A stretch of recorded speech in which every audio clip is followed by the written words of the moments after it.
I'd like to shift gears a little bit, and then we'll bring everything back together. Now, you've been a Baha'i for some years now. 58 years. 58 years. What inspired you to become a Baha'i? What made you make that decision in your life? Well, first of all, I like to say that I think everybody has his own avenue to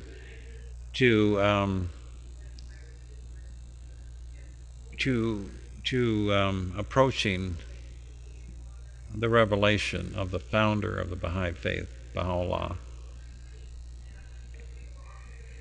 And we could spend the rest of today and tomorrow discussing what those different avenues are. For me, I think earlier on, the confirmation that I received that this was right for me was to sense the effects of the Baha'i Faith at on the individuals, the Baha'is who were at a Baha'i summer school. It's a summer retreat-like place where people go for 1 or 2 weeks.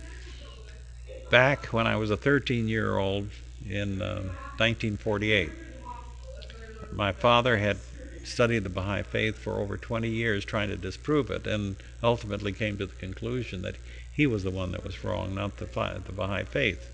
That's a separate story. And so he decided to take the family to Greenacre, which is located in the southern tip of the state of Maine. None of the rest of us wanted to go. My brother and I wanted to stay a couple more weeks at scout camp. My mother said, I'm not going to have anything to do with that religion. I'm just going to have fun. My sisters were too young to have an opinion. But my father said, we're going. He wanted to go, and so we went. But that experience was a transforming effect. It had a transforming effect on me. I would say that in no more than an hour of being on that campus, it was different. It was so different and so refreshing. I think, not to sound schmaltzy, but I think we all felt the loving embrace of a truly spiritual community.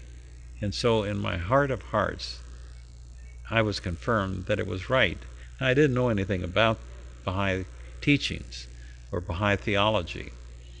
That came later, and the questions came later.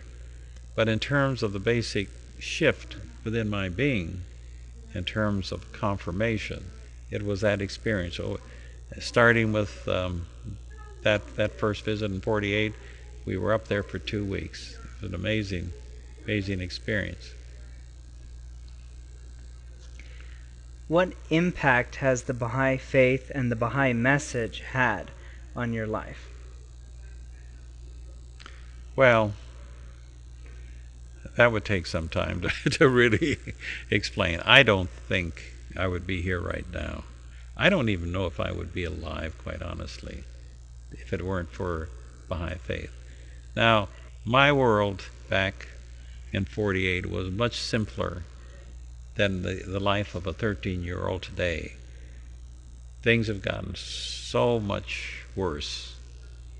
When I was 13 years old, life was relatively simple compared to what's going on in the world today. We weren't in constant fear of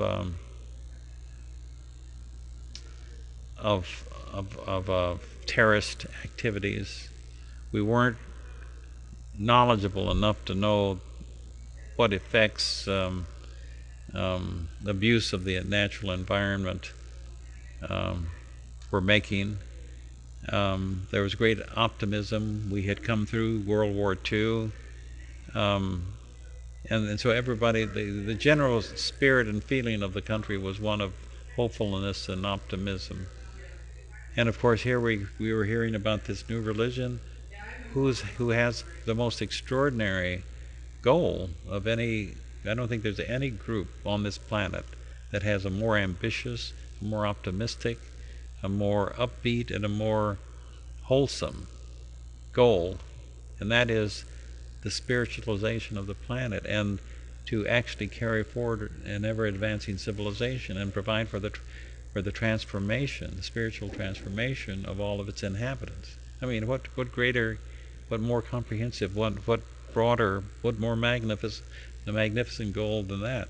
That's very true.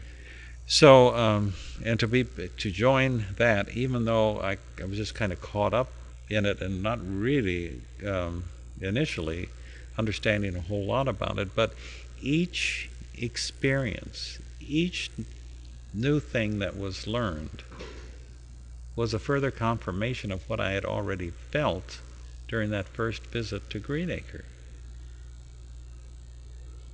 I felt I was a part of something that was so much more than I could ever possibly explain or even understand. But I understood enough to know that it was the right direction. That's never changed. And we're going through a very rough period all over the world.